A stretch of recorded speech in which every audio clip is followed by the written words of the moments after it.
Assalamualaikum warahmatullahi wabarakatuh. Alhamdulillahi haqqa hamdi nahmaduhu wa nasta'inuhu wa nastaghfiruh wa na'udzu billahi min syururi anfusina wa min sayyiati a'malina may yahdihillahu fala mudilla lahu wa may yudlilhu fala hadiyalah. Asyhadu alla ilaha illallah wa asyhadu anna Muhammadan abduhu wa rasuluh. Allahumma sholli ala Muhammad wa ala ali Muhammad. Ya ayyuhalladzina amanu taqullaha haqqa tuqatih wa la tamutunna illa wa antum muslimun. Subhanaka la ilma lana illa ma 'allamtana innaka antal alimul hakim. Rabbi shrah li sadri wa yassir li amri wa hlul 'uqdatam min lisani yafqahu qawli, amma ba'd. Bapak Ibu semuanya, kita bersyukur kepada Allah diperjumpakan malam hari ini. Mudah-mudahan ini termasuk salah satu amal soleh yang dicatat sebagai timbangan amal kebaikan di yaumil akhir kelak insyaallah. Dan ini betul karena sesungguhnya duduk kita di majelis ini, kalaupun kita sangat ingin tapi Allah nggak izinkan, nggak bisa. Begitu banyak orang yang tidak punya cukup waktu untuk bermajelis, sementara mencari ilmu hukumnya wajib bagi kita, likuli muslimin wa muslimatin. Maka kita sekali lagi bersyukur, sungguh kita menjadikan nikmat ini mudah-mudahan menjadi wasilah agar kita semakin bertakwa kepada Allah Subhanahu wa taala. Sekali lagi salawat dan salam kita sampaikan kepada junjungan kita Nabi Agung Muhammad sallallahu alaihi wasallam. Mudah-mudahan lisan ini ringan untuk banyak-banyak sholawat, karena ini sunnah, diperbanyak sholawat. Sebagaimana zikir bagi zikir petang kita, insya Allah pagi hari 100 kali, sore hari 100 kali. Mudah-mudahan sudah pada biasa zikir bagi zikir petang, insya Allah. Allahumma amin.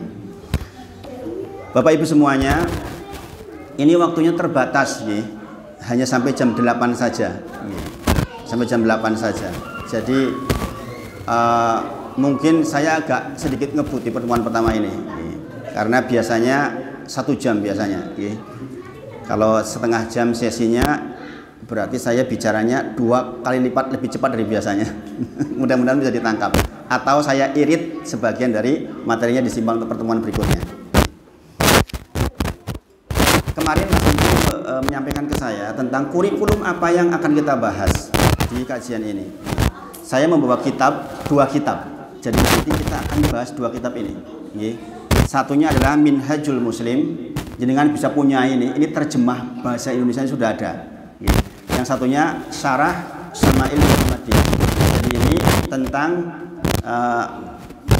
akhlak Nabi Muhammad SAW, fisiknya bagaimana di dalam kitab ini. Jadi kalau kita punya Nabi kok nggak kenalkan, dia lucu. Bagaimana rambutnya, bagaimana hidungnya, bagaimana cara berjalannya, ada di dalam kitab Syama'il Muhammadiyah karangan Imam At-Tirmidzi. Inilah kitab terbaik untuk menggambarkan tentang sosok Nabi Muhammad SAW. Maka kita mempelajari syariatnya di Minhajul Muslim, kita mempelajari siapa pembawanya di Syarah Syama'il ini. Tentu tidak malam ini. Saya kemarin sudah sampaikan ke Mas Hendri bahwa banyak yang dipelajari di sini. Ini bukan untuk ahli ilmu. Ini untuk orang awam kayak kita. Kitab ini untuk orang awam kayak kita. Jadi siapa saja bisa langsung membacanya. Tetapi nanti di dalam prakteknya, insya Allah setiap bab saya nukilkan dari kitab-kitab induk yang lain. Maka nanti jangan kalau belajar bawa tulisan, sebagaimana di tempat lain biasanya ada meja-meja kecil kayak TPG itu, kemudian dicatat, sehingga pulang bawa catatan, di rumah bisa diulang lagi insya Allah. Karena waktunya singkat, kita masuk ke pertemuan pertama ini membahas tentang ilmu insya Allah, tentang ilmu. Sebelum membahas tentang ilmu, kita bahas ilmu pertama, yaitu tentang ucapan Bismillahirrahmanirrahim yang baru saja kita pakai untuk membuka. Dan itu betul, membuka acara dengan Bismillahirrahmanirrahim adalah sunnah. Jangan keliru baca, jangan Bismillahirrahmanirrahim atau Bismillahirrahmanirrahim, karena itu sungguh sangat berbeda artinya. Dan Bismillahirrahmanirrahim, ulama sebagian besar berpendapat ini adalah ayat pertama di dalam suratul Fatihah. yang jikalau tidak dibaca maka tidak sah sholat. Walaupun di mazhab Maliki tidak digunakan bismillah. Khusus di mazhab Malik, bismillah tidak masuk di dalam Al-Fatihah. Tetapi jumhur ulama kebanyakan mengatakan bismillahirrahmanirrahim adalah ayat pertama dari suratul Fatihah. Dengan menyebut nama Allah yang Maha Pengasih lagi Maha Penyayang, Ar-Rahman Ar-Rahim. Ar-Rah pakai hak nggih. Bersih, hak itu hames sifatnya, bersih, bukan Ar-Rahman hak atau Ar-Rahman hak nggih. Yang betul adalah hak dari tengah, hak nggih. Karena artinya sangat berbeda ini. Kalau kita mengucapkan Bismillahirrahmanirrahim, Ar-Rahim itu bukan Ar-Rahim. Ar-Rahim itu artinya penyayang. Tapi kalau Ar-Rahim itu artinya apa? Yang menurunkan hujan rintik-rintik. Jauh nggak artinya itu? Jauh nggih? Hanya gara-gara hak dengan hak jauh banget artinya. Nggih. Makanya kalau ada imam masjid bacanya Bismillahirrahmanirrahim, yang di belakang yang tahu bacaan Quran sudah susah. Nggih. Kenapa? Karena yang tahu bacaan nggak boleh berimam kepada yang tidak tahu bacaan. Ini kalau sama-sama tidak tahu sah, tapi kalau yang tahu bermakmum kepada yang tidak tahu itu nggak sah sholatnya. Ini jadi soal. Atau dibaca Ar-Rahim, Bismillahirrahmanirrahim. Ar-Rahim itu artinya apa? Yang indah suaranya. Beda nggak? Harusnya penyayang, jadi yang indah suaranya. Jauh banget. Makanya ini para ulama menyebut jikalau kita bacanya seperti itu bisa berpotensi sholat kita tidak sah. Namanya lahan jali, kekeliruan yang besar. Rasulullah bersabda, la sholata liman lam yaqra' bi fatihatil kitab. Kata Rasulullah, tidak ada sholat bagi orang yang tidak membaca Al-Fatihah. Maksud tidak membaca, lam yakro di situ adalah membaca tapi keliru dengan kekeliruan yang besar. Keliru ada dua, keliru yang dimaafkan, keliru yang tidak dimaafkan. Yang tadi itu Ar-Rahim, Ar-Rahim termasuk kekeliruan yang tidak dimaafkan. Bapak Ibu sedaya, nggih. Maka hati-hati. Kalau salahnya begini, Bismillahi, itu masih dimaafkan nih. Salahnya di mana? Harusnya bismi, tapi bismi. Nah, ini namanya tawalud, beranak. Atau alham, harusnya alham jadi alham atau alaham. Itu insya Allah masih dimaafkan. Tapi tidak dengan yang seperti tadi. Nah, ini dibahas nanti di bab tentang fikih sholat. Di rukun ketiga, yaitu membaca suratul Fatihah. Kenapa saya bahas sekarang? Karena tadi kita membuka dengan Bismillahirrahmanirrahim. Bapak Ibu sedaya, saya mengatakan Bapak Ibu sedaya paham nggih? Paham nggih? Meskipun bukan semua orang Jawa, Bapak Ibu semuanya maksudnya. Biar menyesuaikan dengan di sini. Yang pertama, bulan ini masih bulan Hurum. Ini kesempatan tinggal sekitar 1 bulan 10 harian, nggak sampai malahan. Kita masih di 4 bulan yang disifati sebagai bulan-bulan utama. Allah berfirman di dalam Quran surah An-Nahl, Quran surah At-Taubah, mohon maaf, ayat ke-36. Inna iddatas syuhuri indallah isna asyara sahrun fi kitabillahi yawma khalaqas samawati wal ard minha arba'atun hurum dzalika dinul qayyim fala tadlimu fihi anfusakum. Sesungguhnya perhitungan bulan di sisiku, kata Allah, 12 bulan. 4 diantaranya adalah bulan-bulan hurum, bulan yang disucikan. Salah satu mutawaliyat, 3 yang berturut-turut, Dzulqa'dah, Dzulhijjah, Al-Muharram. Sekarang bulan apa? Sekarang bulan apa? Jangan bilang bulan Juli ya. Karena perhitungan Istimemat dengan hitungan Hijriyah. Sekarang bulan Dzulhijjah. Nanti bulan depan bulan apa? Al-Muharram. Siapa yang apal 12 bulan Hijriyah? Cung. Ojo mung Januari Februari tok. Semua syariat Islam terkait dengan waktu itu hitungannya hijriah, bukan Masehi nggih, bukan Januari Februari nggih.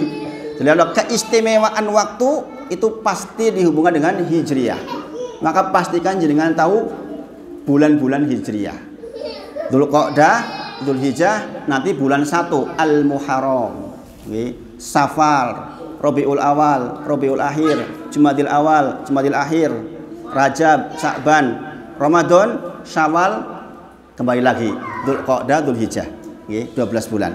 Maka sekali lagi orang muslim itu harus terbiasa dengan waktunya. Orang muslim jangan sampai kita nggak tahu, nggih, karena semua hitungannya dengan nanti bulan depan ilmunya adalah tanggal 10 Muharram ada puasa yang ya yukafiru sanatal madiyah, nggih. Barang siapa yang puasa di hari itu akan menghapus dosa tahun yang lalu, sekitar tanggal 28 hari Jumat kalau nggak keliru, kalau nasionalnya, nggih. Maka diperhatikan, nggih, jangan sampai kelewat, jangan sampai kelewat. Kemudian yang berikutnya saya bikin ringkasan ini untuk malam hari ini, nggih. Tujuan kita diciptakan Bapak Ibu sedaya. Tujuan kita diciptakan apa Bapak Ibu? Untuk beribadah. Dalilnya apa? Surah ke-51 ayat ke-56. Surah Az-Zariyat ayat ke-56. Wa ma khalaqatul jinna wal insa illa liya'budun. Jadi kita itu sibuk dari pagi ketemu sore, sore ketemu pagi, enggak lain kecuali untuk beribadah kepada Allah Subhanahu wa taala. Di antara jamaah saya ada yang mantan preman. Mantan preman berarti sudah tobat ya. Sekarang begitu tobat, masya Allah. Kadang-kadang orang yang begitu kalau tobat itu jauh lebih rajin dibanding orang umum. Beliau mengatakan satu yang membuat saya sadar adalah ternyata tujuan kita diciptakan untuk ibadah ya Ustadz. Saya selama ini nggak tahu. Saya ngertinya hidup ya berangkat pagi, pulang sore, kerja, ketemu istri, pulang, tidur lagi, besok berangkat kerja lagi. Nggak pernah berpikir bahwa itu adalah bagian dari ibadah. Pertanyaan sekarang, apa arti ibadah? Kita diciptakan untuk beribadah kepada Allah. Pertanyaannya, apa itu ibadah? Para ulama menyebut ibadah adalah ismun jami'un likulli ma yuhibbullahu wa yardah minal aqwal wal af'al dhahira wa batinah. Para ulama menyebut definisi ibadah adalah segala sesuatu yang Allah cinta dan Allah ridho, perkataan maupun perbuatan, lahir maupun batin. Jadi sekarang panjenengan punya apa namanya parameter, bahwa setiap perkataan saya, perbuatan saya, apapun itu harus terkategorikan kepada apa yang Allah cinta dan ridho. Jadi kalau kita mau mengeluarkan kata-kata, pastikan ini Allah cinta dan ridho enggak. Jadi dengan berbuat sesuatu Allah cinta dan ridho enggak? Kita tanya pada diri sendiri. Nah, sayangnya untuk menentukan kecintaan Allah dan ridho Allah itu kita butuh ilmu. Kita butuh ilmu. Enggak selalu yang kita cintai secara hawa nafsu kemudian menjadi cintanya Allah kepada kita, belum tentu. Maka membutuhkan ilmu untuk mengetahuinya. Inilah mengapa kita ngaji, Bapak Ibu sedaya. Inilah kenapa kita ngaji. Kemudian karena kita diciptakan hanya untuk beribadah, konsekuensinya Allah Subhanahu wa taala harus ngirim yang bisa memandu kita untuk ibadah, yaitu para rasul. Allah berfirman di dalam Quran surah An-Nahl ayat 36, "Wa laqad ba'atsna fi kulli ummatin rasulan an i'budullaha wajtanibut taghut." Kepada masing-masing kaum diutus seorang rasul, tugasnya cuma satu, an i'budullah, agar orang-orang menyembah kepada Allah dan menjauhi sesembahan selain Allah. Itu saja. Dari Nabi Adam sampai Nabi Muhammad SAW, tugasnya satu itu, agar orang menyembah kepada Allah dan menjauhi sesembahan selain Allah. Dan Rasulullah menyebut dalam hadis sahih, dikirim ke dunia ini 124.000 nabi dan rasul. Yang tertulis di Al-Quran ada 25. Makanya kenapa orang di ujung tempat jauh kok ngerti syariat Islam? Nggak logik tadi kita. Bagaimana caranya mereka tahu? Memang Allah kirim kepada masing-masing kaum. Tak semuanya tertulis, tapi disebut oleh Nabi Muhammad SAW. Jadi nggak ada hujah di depan Allah. Saya dulu nggak belajar kok. Saya dulu nggak tahu kok. Itu nggak bisa. Setiap kita sesungguhnya sudah dikasih inspirasi di hati bahwa untuk mendekat kepada Allah Subhanahu Wa Taala. Secara asal, secara natural begitu. Kecuali nanti kemudian di dunia bergaul dengan orang yang salah, dengan orang yang keliru, maka akan jadi ikut keliru. Kemudian berikutnya, rata-rata umur kita ma baina sitin ila sab'in. Bapak Ibu sedaya, Rasul bersabda, "A'maru ummati ma baina sitin ila sab'in." Umur umatku, kata Rasulullah, antara 60 sampai 70 saja. Bayangkan masih ada orang 55 tahun sibuk dengan dunianya, sudah diambang kematian. Walaupun kita nggak tahu kapan, Rasulullah sudah sebutkan ma baina sitin ila sab'in. Wa aqalluhum ma yajuzu dzalik. Sedikit yang dilebihkan dari angka itu, sedikit yang 70 80 itu sedikit. Adapun kadang-kadang kurang sehat. Kalau kita dengar kematian-kematian di pengumuman masjid rata-rata 60 sampai 70. Maka kalau 50 tahun, 52 tahun kok sholat urung bener ki masalah ini. Sebentar lagi kita pulang. Maka perhatikan betul, di dunia ini kita hanya untuk beribadah. Jangan kesibukan dunia kita membuat kita lalai kepada Allah Subhanahu Wa Taala. Jangan sampai ini terjadi, subhanallah.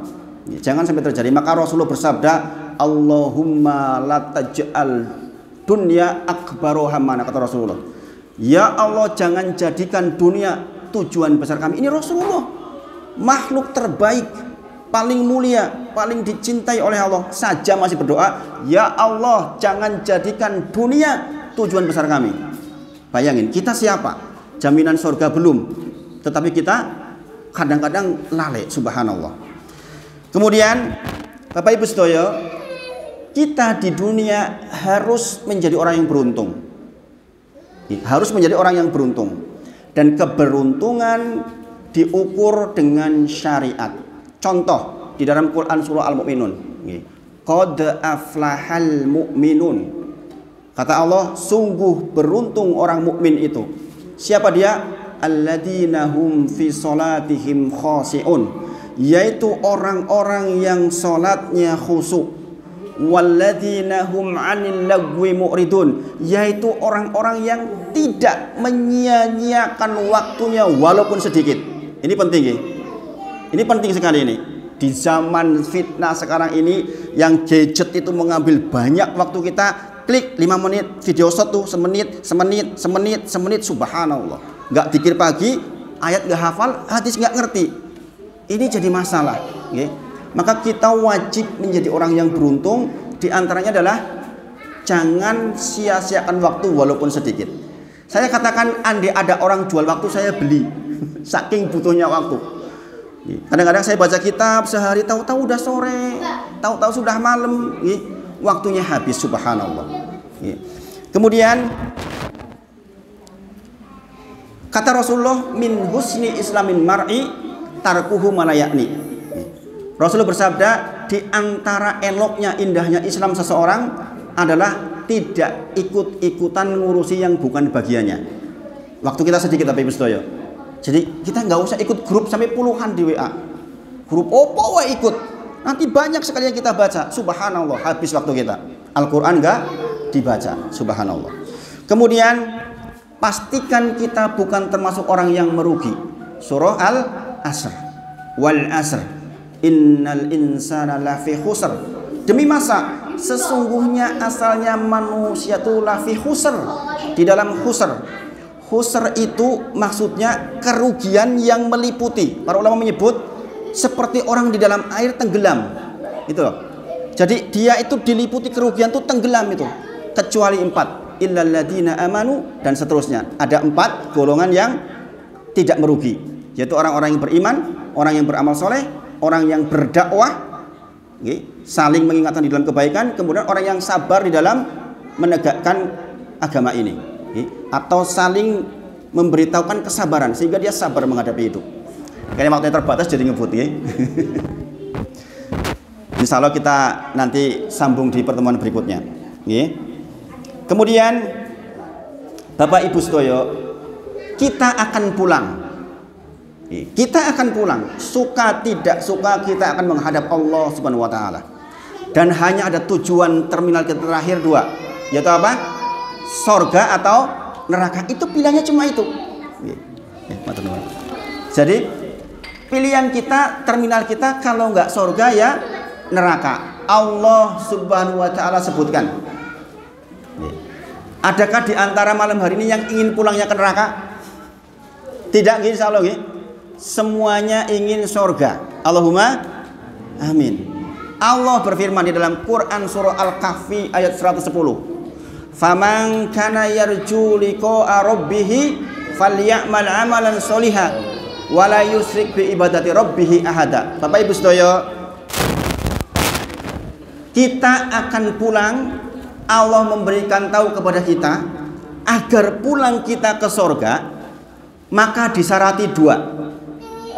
Yang pertama syaratnya adalah falyamal amalan sholihan. Yang kedua adalah wala yusyrik bi ibadati rabbih ahada. Syarat pertama adalah amal soleh. Syarat kedua enggak berbuat syirik. Syaratnya dua ini.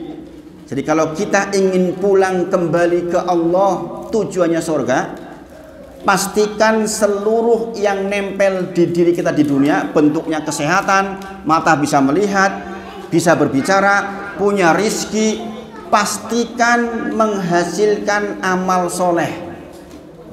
Pastikan jadi amal soleh.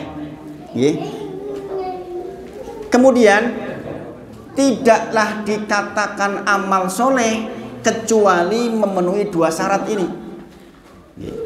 Jenengan bekerja, menghidupi anak istri, apapun itu akan ternilai amal soleh jikalau terpenuhi dua syarat. Syarat yang pertama, ikhlas karena Allah. Ini pembahasannya memang satu saja, ikhlas toh aja pembahasannya itu bersesi-sesi sebenarnya. Tapi prinsipnya jenengan harapannya Allah tok. Kasih makan istri anak ya karena Allah. Memang Allah perintahkan ke saya begitu. Sebagai suami saya tugasnya cari nafkah. Bukan hanya karena ingin hati istri saja, bukan karena ingin dilayani oleh istri kita, oleh anak kita, tapi sungguh betul karena Allah Subhanahu wa taala. Dalam Quran surah Al-Bayyinah juz 30, wa ma umiru illa liya'budullaha mukhlishina lahu dinahu hunafa. Tidaklah diperintahkan kepada kalian kecuali untuk beribadah kepada Allah ikhlas, mukhlishina lahuddina hunafa, ikhlas betul, lurus betul karena Allah Subhanahu wa taala. Dan ini syarat menjadi amal soleh. Yang kedua, tidaklah dikatakan amal soleh kecuali ittiba'ur rasul. Harus sesuai dengan apa yang Rasulullah contohkan. Bagaimana Rasulullah kepada istrinya, bagaimana Rasulullah kepada anaknya, bagaimana Rasulullah kepada tetangganya, bagaimana Rasulullah sholatnya. Rasulullah bersabda, "Shollu kama ra'aitumuni usolli." Sholatlah sebagaimana engkau melihat aku sholat. Maka kita bersesuaian dengan Rasulullah apa tidak? Nah ini belajar. Tidak bisa tidak, harus belajar. Bahkan ucapan Bismillahirrahmanirrahim yang tadi barusan kita bahas, banyak orang S2, S3 masih keliru bacaannya. Saya kebetulan ngajar tahsin orang-orang yang mantan dekan masih keliru itu bacaannya. Al-Fatihah masih keliru. Al-Fatihah masih keliru. Masih baca alhamdu. Alhamdu segala puji. Alhamdu segala kematian, kehancuran milik Allah Subhanallah. Jauh sekali artinya. Mustaqim itu jalan yang lurus. Mustaqim pakai kaf, jalan yang bertumpuk-tumpuk. Jauh sekali artinya. Bayangkan kalau kita nggak belajar, betapa menyedihkannya hidup ini.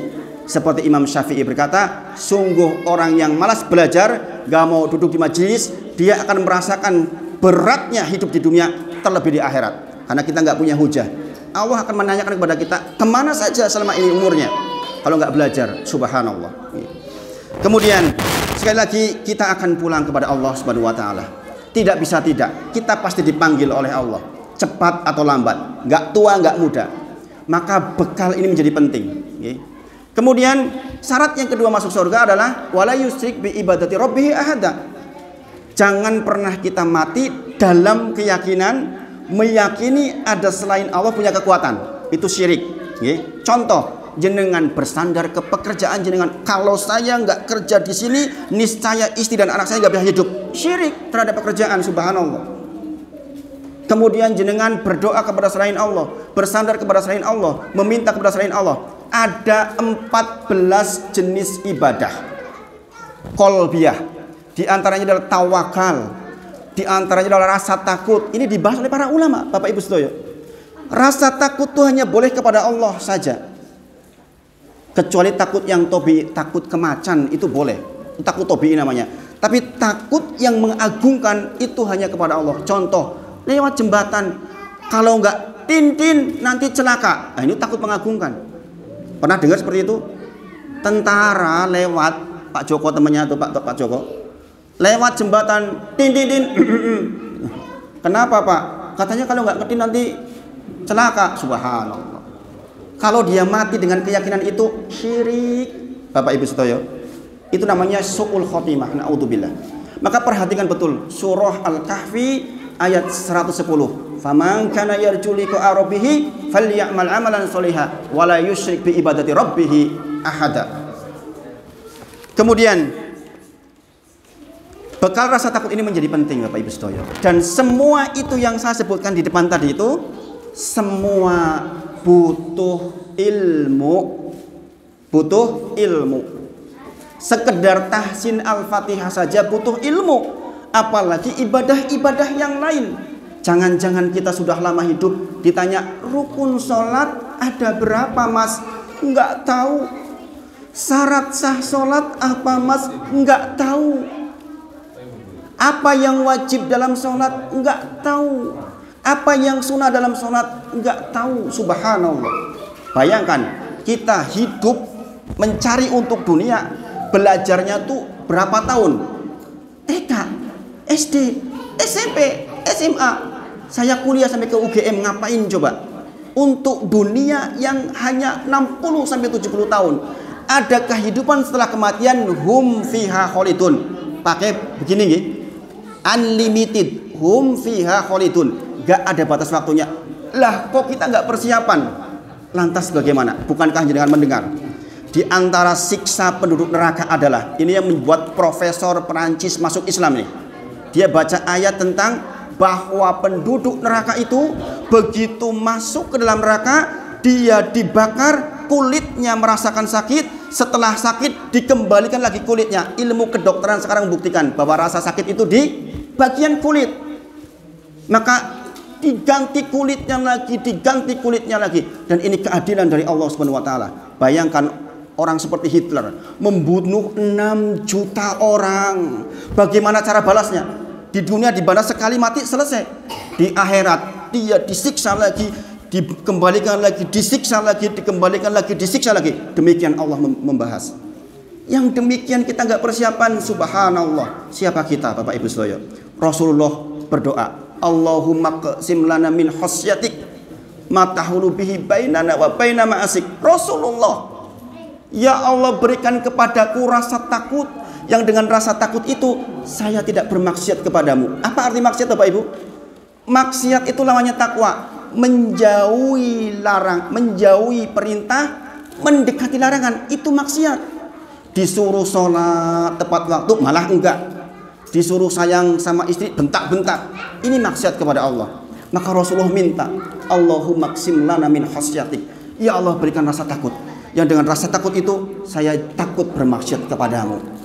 Manusia termulia masih berdoa seperti itu. Siapa kita, Bapak Ibu sedoyo? Maka sekali lagi kembali ke ilmu, bahwa kita harus berilmu. Kita tidak bisa tawar-menawar tentang hal ini. Maka tujuan ngaji kita adalah agar kita berilmu. Nanti kita bahas satu persatu, bab per bab. Di dalam kitab ini insya Allah sudah lengkap nih. Kalau kita mau menjalankan Islam sederhana, insya Allah sudah cukup. Tetapi walaupun sederhana, karena kajiannya rutin dengan saya, insya Allah kalau Allah izinkan nanti saya perdalam. Akidah saya ambilkan dari kitab-kitab induknya. Ini hanya untuk pemula yang seperti ini. Bisa jadi pegangan jenengan di rumah ini. Sudah lengkap, insya Allah. Kitabnya bisa dibeli di mana-mana, dijual bebas. Minhajul Muslim. Kemudian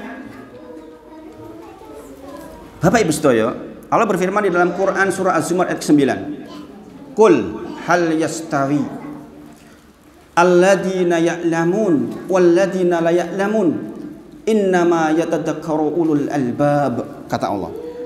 Katakan wahai Muhammad, apakah sama antara orang yang berilmu, orang yang belajar dengan orang yang tidak berilmu? Berbeda sekali, kata Allah. Dan ketahuilah, innama yatadzakkaru ulul albab. Allah mensifati orang-orang berakal adalah orang-orang yang mau ngaji, yang punya kesempatan duduk di majelis, yang pahalanya sangat-sangat besar. Duduk panjenengan, tidak nulis, tidak paham saja sudah pahala sangat besar. Imam Hasan Al-Basri menyampaikan seperti orang sholat malam 1000 rakaat. Sampai ke Hasan Al-Basri, nggak sampai ke Rasulullah, bahwa ini adalah ibadah besar, Bapak Ibu Sedoyo.